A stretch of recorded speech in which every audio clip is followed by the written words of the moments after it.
who grow up in a very dysfunctional home. And they both experience the tragedy of their father's death when they're very young. And as a result, they cling together. But something happens that forces them apart. And the younger sister, Janie, leaves and abandons her home and her sister, even though they were very close, and for 20 years. When Janie learns that she's dying of cancer, she returns. And she returns with the motive to destroy her mother's killer. The book is really about the struggle of those two sisters and how they dealt with that dysfunctional life that they had, and then how Janie is going to deal with righting the wrongs that happened in the past. In her view, that's what she needs to do.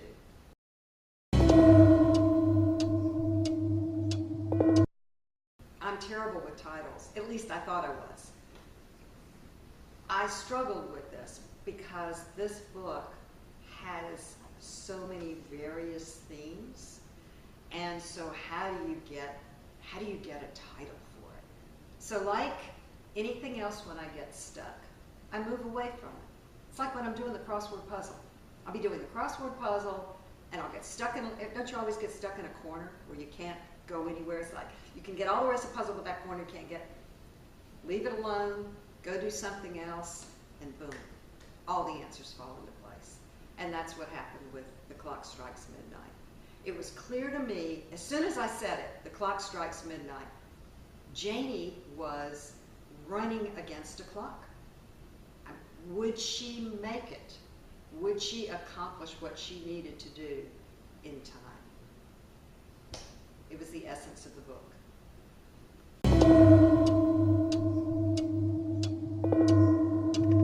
The main characters are Janie, the younger sister, and Marlene, the older sister. Those two characters really make up the two protagonists in the book. And the book is written so that there's a different point of view each chapter.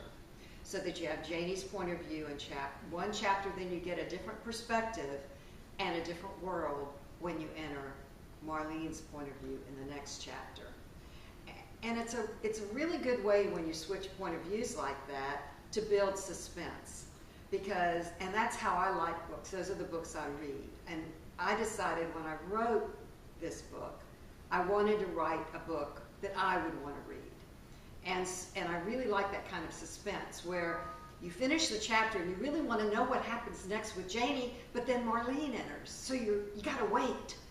And then you're really happy with whatever happens with Marlene, but you got to wait because the next chapter is Janie. So it's a way to help build suspense when you have those two, and also for the readers to get deeper into the minds of those characters.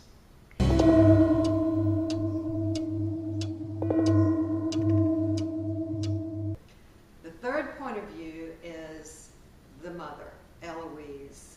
Eloise comes in because she had to. It's not something I planned. I was writing along, going from point of view to point of view. And of course, Eloise, her history and the history of what happened to those young girls when they were children is underlying. It's an undercurrent. And the readers know little snippets about it, but they don't know the whole story. And all of a sudden, Eloise kept tapping me on the shoulder while I was writing. It was like, tap, tap. I want to tell my part. I want to tell my story. I want to tell what the way I see it. And I had no choice. And I thought, okay, I'm going to try it. I'm going to let her go. And if it works, fine. If it doesn't work, I'll take it out. Well, she had to tell her story, and it did work.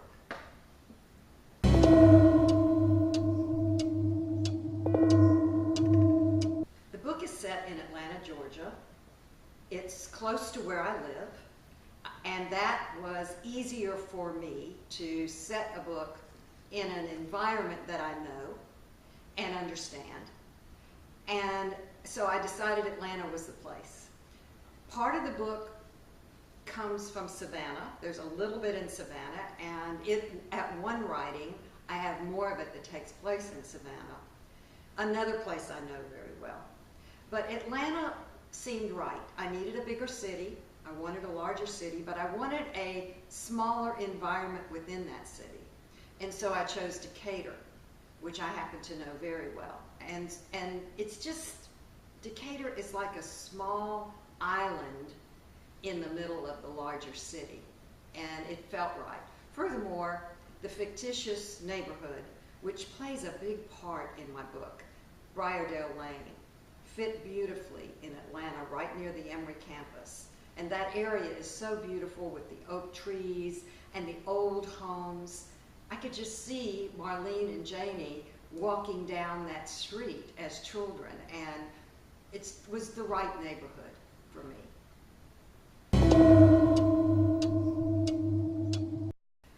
I want my readers to feel entertained.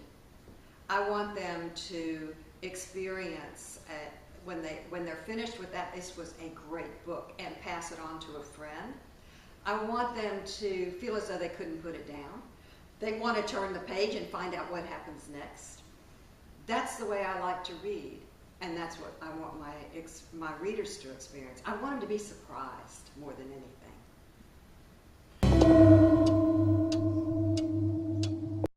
Readers can find out more about me primarily from my website, which is www.joancurtis.com.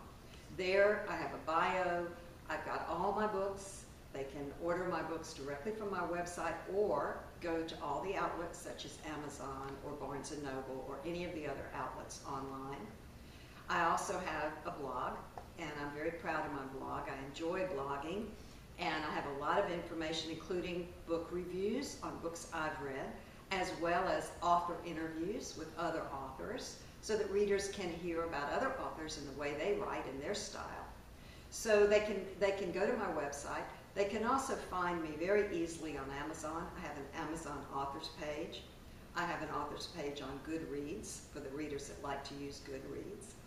And also a Facebook page. And my Facebook page is Joan C Curtis Author at Facebook. And so I'm easy to find. In fact, if you Google me, if you Google Joan C Curtis, I'm going to pop right up there. If you Google just Joan Curtis, you'll have to look a little bit, because there are quite a few Joan Curtises in the world.